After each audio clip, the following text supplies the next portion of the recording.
Hello दोस्तों, स्वागत है एक बार फिर से आपके अपने यूट्यूब परिवार स्टडी फोकस में। आई होप कि आप सभी लोग अच्छे होंगे। दोस्तों, आज हम लोग देखेंगे 15 से 21 मार्च 2022 करंट अफेयर दैनिक समसामयिक की सभी प्रतियोगी परीक्षाओं के लिए अति महत्वपूर्ण प्रश्न। इसमें हफ्ते भर की करंट अफेयर है, 7 दिन की। तो चलिए देखते हैं। आज का पहला क्वेश्चन है, हाल ही में साहित्योत्सव 2022 का आयोजन कहाँ किया गया है? ग्वालियर, नई दिल्ली, लखनऊ, आगरा। तो साहित्योत्सव 2022 इसका आयोजन जो करता है वो करता है साहित्य अकादमी। साहित्य अकादमी इसका आयोजन करता है। कब से करता है? ये 1954 से। ठीक है, तो हाल ही में कहाँ आयोजित किया गया है? नई दिल्ली, यानी ऑप्शन बी हमारा सही है, नई दिल्ली में। इसका आयोजन 10 से 15 मार्च के बीच किया गया, यानी 10 मार्च से शुरू हुआ, 15 मार्च में इसका आयोजन खत्म हुआ। तो इस क्वेश्चन का ऑप्शन हमारा सही है बी। अगला क्वेश्चन देखते हैं। अगला क्वेश्चन है, हाल ही में जारी लोकतंत्र सूचकांक 2022 में भारत का क्या स्थान है? 85वां, 75, 93 और 117। तो सबसे पहले आपसे अगर पूछा जाए कि लोकतंत्र सूचकांक को जारी कौन करता है, तो जारी करता है वी डैम संस्था। कौन सी? बी डैम संस्था इस रिपोर्ट को जारी करती है। ठीक है, इसमें भारत का स्थान है 93, यानी 93वां स्थान, यानी ऑप्शन बी हमारा सही है। अब पहले स्थान की बात करें तो पहले स्थान पर है स्वीडन। कौन?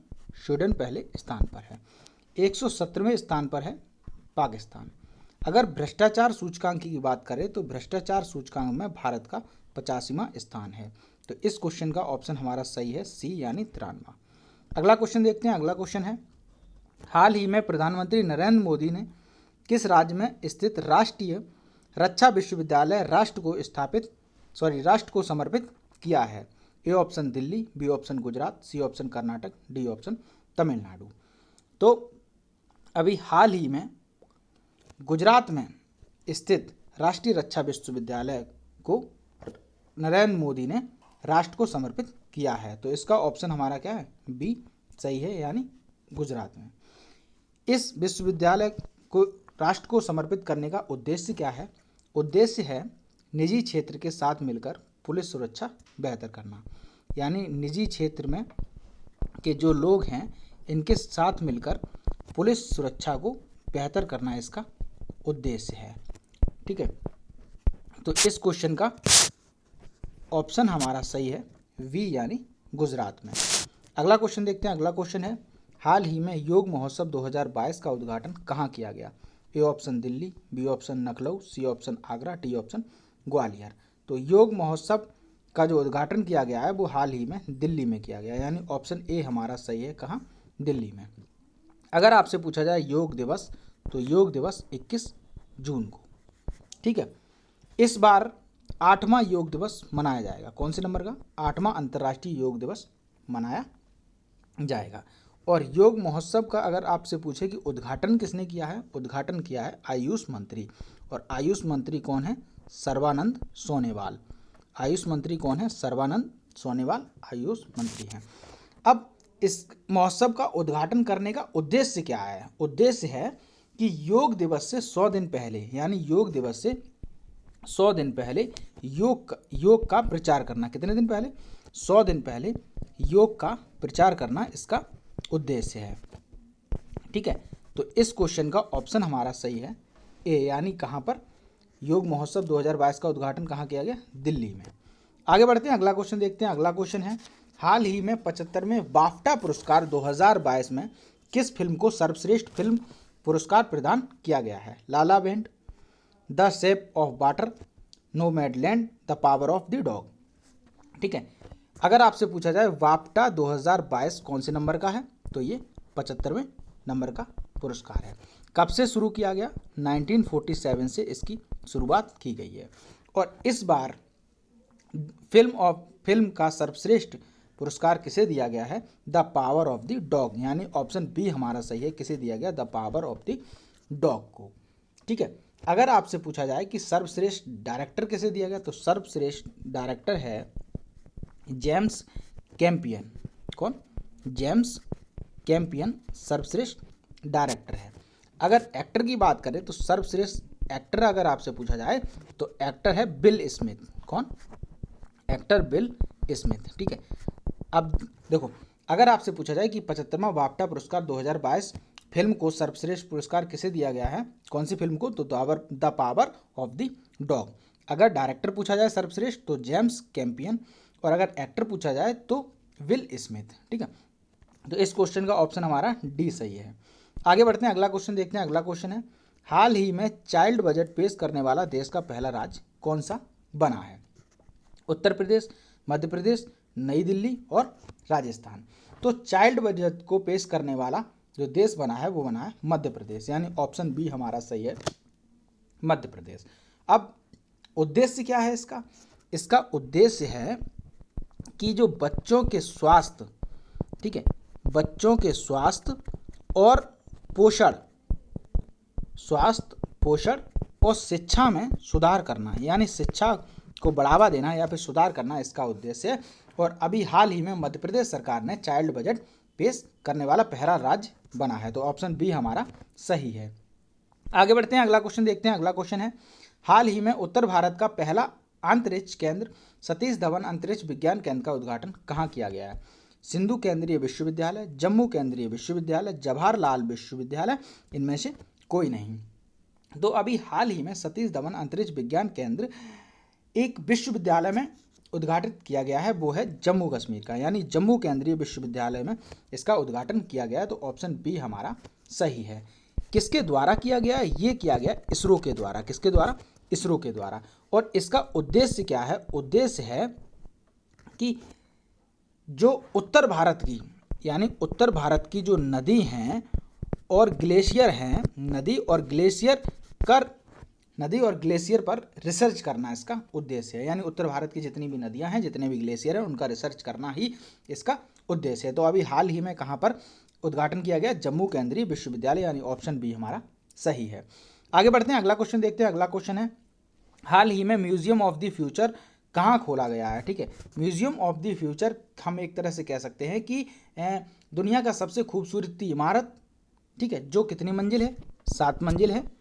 दुनिया की सबसे खूबसूरत इमारत की बात की जाए तो म्यूजियम ऑफ द फ्यूचर, ठीक है, कहाँ खोला गया? ये खोला गया संयुक्त अरब अमीरात, यानी ऑप्शन सी हमारा सही है। यानी संयुक्त अरब अमीरात कहाँ?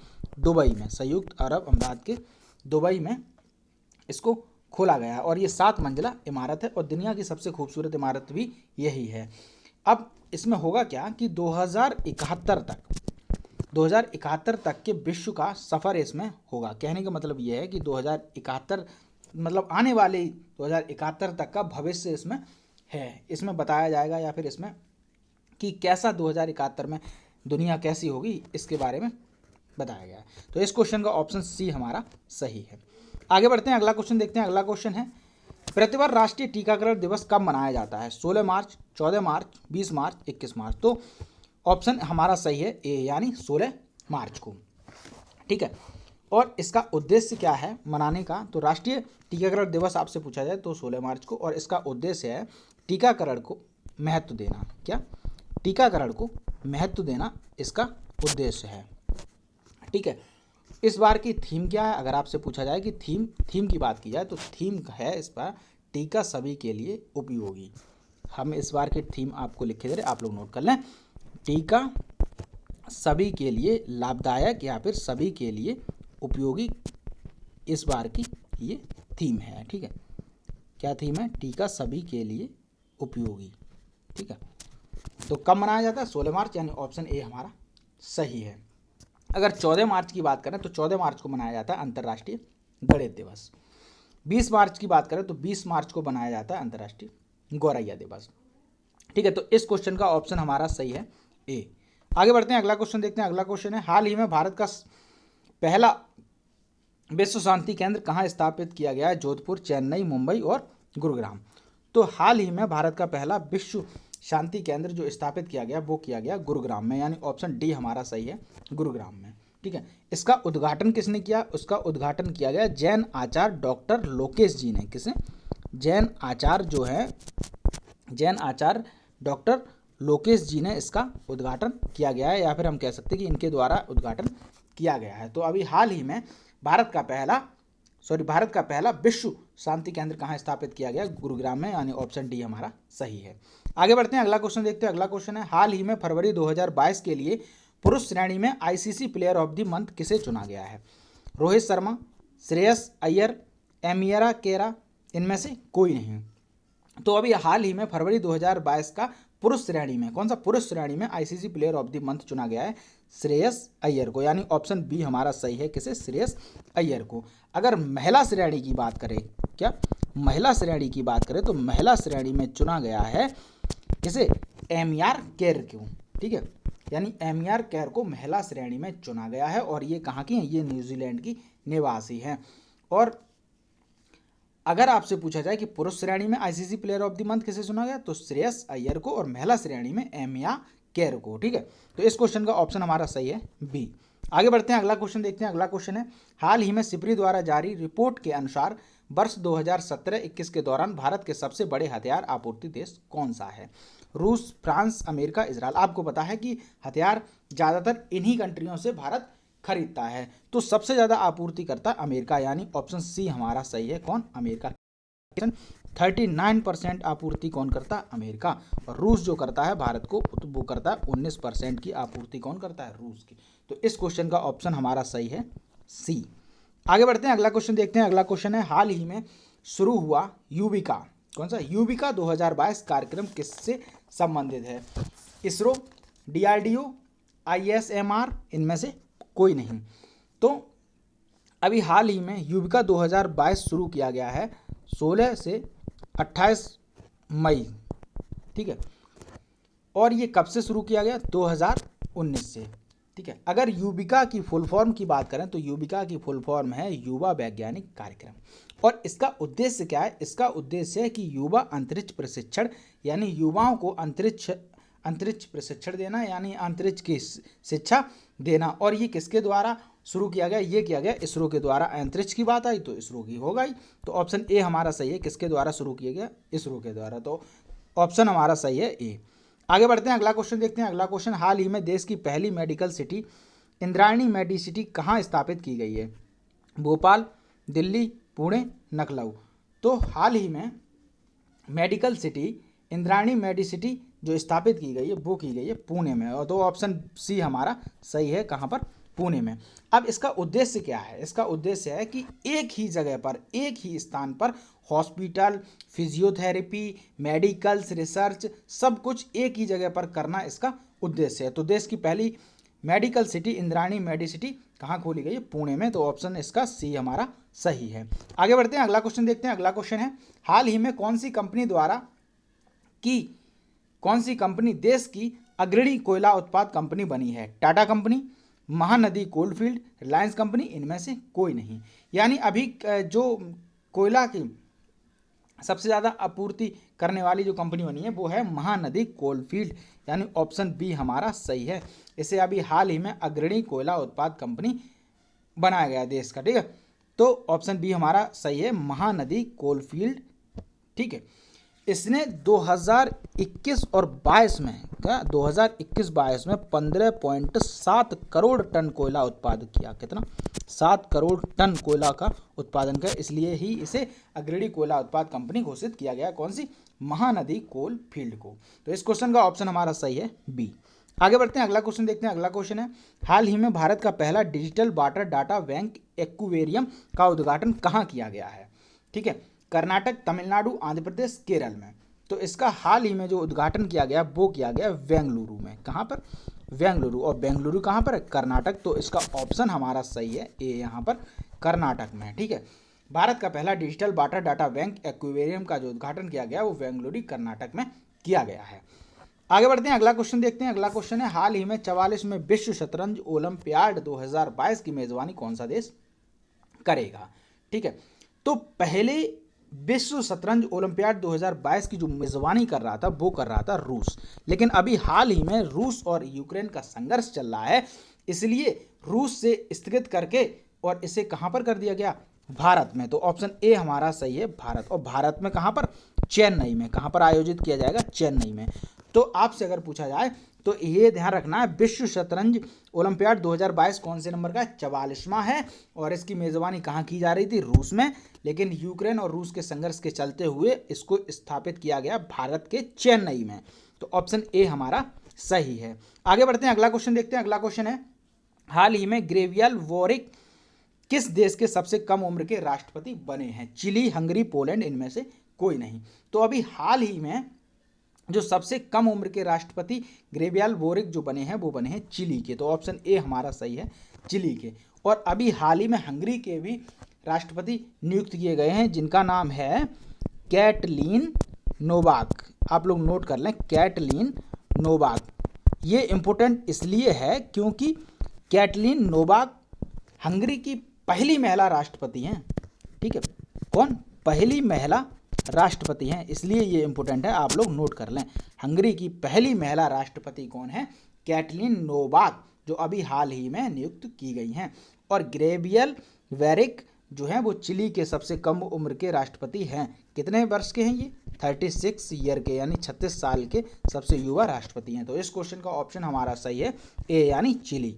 आगे बढ़ते हैं, अगला क्वेश्चन देखते हैं। अगला क्वेश्चन है, हाल ही में 11वें खेल महाकुंभ का शुभारंभ कहाँ किया गया? बेंगलुरु, दिल्ली, अहमदाबाद, लखनऊ। तो अभी हाल ही में 11वें, कौन सा? 11वें नंबर का खेल महाकुंभ का जो शुभारंभ किया गया वो किया गया गुजरात में। ठीक है, और गुजरात में कहाँ पर? अहमदाबाद। तो ऑप्शन हमारा सही है, सी। कहाँ पर? अहमदाबाद, गुजरात में। आपसे पूछा जाएगा कि खेल महाकुंभ, 11वें खेल महाकुंभ का शुभारंभ जो किया गया या फिर महाकुंभ कहाँ स्थापित किया गया? तो वो किया गया गुजरात के अहमदाबाद में। आगे बढ़ते हैं, अगला क्वेश्चन देखते हैं। अगला क्वेश्चन है, हाल ही में ब्रह्मपुत्र नदी की यात्रा करने वाला अब तक का सबसे बड़ा जहाज बना है? Evergreen, MV Ram Prasad Bismil, MSC Oscar, इनमें से कोई नहीं। यानी ब्रह्मपुत्र नदी यानी नेशनल वाटरवे 2, इस पे सबसे ज़्यादा दूरी तय करने वाला जो जहाज बना है वो बना है एमवी रामप्रसाद बिस्मिल, यानी ऑप्शन बी हमारा सही है, एमवी रामप्रसाद बिस्मिल बना है। ये कहाँ पर रुका है? ये रुका है आसाम के पांडु जिले में एक बंदरगाह है, सॉरी गुवाहाटी में एक बंदरगाह है, पांडु बंदरगाह। कौन सा? पांडु बंदरगाह। वहाँ पर ये जाके रुका जाके। ठीक है, तो कौन सा हुआ? यानी ब्रह्मपुत्र नदी की यात्रा करने वाला अब तक का सबसे लंबा जहाज कौन सा है? एमवी रामप्रसाद बिस्मिल। अब आप लोग हमें कमेंट में ये बताओगे कि नेशनल वाटरवे 2 कहाँ से कहाँ तक है। ठीक है, तो इस क्वेश्चन का ऑप्शन हमारा सही है, बी। आगे बढ़ते हैं, अगला क्वेश्चन देखते हैं। अगला क्वेश्चन है, हाल ही में जारी रिपोर्ट के अनुसार भारत में वर्ष 2017-19 में मातृ मृत्यु दर कितनी है? कहने का मतलब यह है कि अभी हाल ही में रिपोर्ट एक जारी की गई, उसमें कितने बच्चों के जन्म के समय माँ की मृत्यु ही हो जाती है जब बच्चा जीवित रहता है, यानी बच्चा जीवित रहे और माँ की मृत्यु हो जाए, वो रिपोर्ट यहाँ पर निकाली गई है। तो वो निकाली जाती है 1 लाख पर। ठीक है, 1 लाख में जो माएँ हैं वो हैं 103, यानी 1 लाख में 103 माँ की मृत्यु हो जाती है। तो भारत में वर्ष 2017-19 में मातृ मृत्यु दर है वो है 103, यानी ऑप्शन सी हमारा सही है। कितनी? 103। अब मिनिमम जो होता है सबसे कम जो कहाँ पर है वो है नॉर्वे है, ठीक है, इटली है, यहाँ पर सुविधाएं अच्छी हैं। ठीक है, इटली है, यहाँ पर मातृ मृत्यु दर जो है वो कितनी है? 2, और ये 1 लाख पर गिनी जाती है। 1 लाख पर अपने यहाँ है 103 और इटली और नॉर्वे में है 2। और भारत में सबसे कम जो है, अगर भारत में पूछा जाए तो भारत में सबसे कम है वो है केरल में। ठीक है, सबसे कम कहाँ पर है? केरल में। तो 2017-19 के अनुसार मातृ मृत्यु दर भारत में जो है वो 103, यानी ऑप्शन सी हमारा सही है, 103। आगे बढ़ते हैं, अगला क्वेश्चन देखते हैं। अगला क्वेश्चन है, हाल ही में शुरू जेंडर संवाद कार्यक्रम का संबंध किस मंत्रालय से है? कृषि मंत्रालय, ग्रामीण विकास मंत्रालय, शिक्षा मंत्रालय, सूचना और प्रसारण मंत्रालय। तो ये है जेंडर संवाद कार्यक्रम। ठीक है, तो जेंडर संवाद कार्यक्रम जो है वो 3rd संस्करण है। कौन सा? 3रा संस्करण है। और इस बार की थीम अगर आपसे पूछी जाए तो इस बार की थीम है नए भारत की नारी। क्या थीम है? नए भारत की नारी इस बार की थीम है। ठीक है। और इस कार्यक्रम का जो संबंध है वो संबंध है ग्रामीण विकास मंत्रालय से। किससे? ग्रामीण विकास मंत्रालय, यानी ऑप्शन बी हमारा सही है, ग्रामीण विकास मंत्रालय। और ग्रामीण विकास मंत्रालय के जो मंत्री हैं वो हैं नरेंद्र सिंह तोमर। कौन? नरेंद्र सिंह तोमर इस बार ग्रामीण विकास मंत्रालय के मंत्री हैं। तो इस क्वेश्चन का ऑप्शन हमारा सही है वी। अगर आपसे थीम पूछी जाए तो नए भारत की नारी। और जेंडर संवाद कार्यक्रम इस बार तीसरा संस्करण है। कौन सा? तीसरा संस्करण है। संबंध किस मंत्रालय से? तो ग्रामीण विकास मंत्रालय से संबंध है। ठीक है। आप लोग हमें बताएंगे कि शिक्षा मंत्रालय के मंत्री कौन हैं। आगे बढ़ते हैं, अगला क्वेश्चन देखते हैं। अगला क्वेश्चन है, हाल ही में जारी भारत का इक्विटी बाजार पहली बार बाजार पंजीकरण के मामले में कौन से स्थान पर है? तीसरे, चौथे, पांचवें और छठे। तो अगर आपसे पूछा जाए कि भारत का कुल बाजार पूंजीकरण कितना है, सबसे पहले बात कर लेते हैं। कुल बाजार पूंजीकरण है 3.21 ट्रिलियन डॉलर। ठीक है, इतना भारत का बाजार पूंजीकरण है। और भारत का इक्विटी बाजार पहली बार बाजार पंजीकरण के मामले में 5वें स्थान पर है। तो ऑप्शन सी हमारा सही है। कौन से स्थान पर? 5वें स्थान पर है। पहले स्थान पर कौन है? पहले स्थान पर है यूएसए, दूसरे स्थान पर है चीन, तीसरे स्थान पर है जापान और चौथे स्थान पर है हांगकांग। कौन सा? हांगकांग चौथे स्थान पर, और 5वें स्थान पर है भारत। तो ऑप्शन हमारा सी सही है, भारत। आगे बढ़ते हैं, अगला क्वेश्चन देखते हैं। अगला क्वेश्चन है, हाल ही में किस राज्य को वन उत्पादकों का एक नया ब्रांड अदावी ब्रांड लॉन्च किया है? किस राज्य ने? केरल, भोपाल, आसाम और दिल्ली। तो अभी हाल ही में अदानी ब्रांड जो लॉन्च किया गया है, अदावी ब्रांड जो लॉन्च किया है वो किया है केरल ने। तो ऑप्शन ए हमारा सही है। किसने लॉन्च किया? केरल ने। किसकी सहायता से किया गया? ये किया गया नाबार्ड की सहायता से। किसकी? नाबार्ड की सहायता से लॉन्च किया गया। इसका उद्देश्य क्या है? इसका उद्देश्य है वन उपज को बचाने के लिए। कैसे? वन उपज को बचाने के लिए इसे लॉन्च किया गया है। आगे बढ़ते हैं, अगला क्वेश्चन देखते हैं। अगला क्वेश्चन है, हाल ही में रेस्ट एश्योर्ड नामक आत्मकथा का विमोचन किसने किया है? गुडप्पा विश्वनाथ, कपिल देव, सुनील गावस्कर, बी और सी। तो ऑप्शन हमारा सही है डी, यानी बी और सी, यानी कपिल देव और सुनील गावस्कर द्वारा इसका विमोचन किया गया है। और रोस्ट एश्योर्ड नामक जो आत्मकथा है वो है गुडप्पा विश्वनाथ की। तो इस क्वेश्चन का ऑप्शन हमारा सही है डी। आगे बढ़ते हैं। तो आज का सेशन दोस्तों अगर आपको पसंद आया हो तो वीडियो को लाइक करें और अपने दोस्तों को शेयर करें, और हमें कमेंट में बताएं। अगर कोई सुझाव चाहते हो आप लोग तो हमें कमेंट बॉक्स में ज़रूर बताएं कि हम इस पर सुझाव चाहते हैं। तो आज के लिए बस इतना ही, मिलते हैं अगली वीडियो में। तब तक के लिए जय हिंद, जय भारत।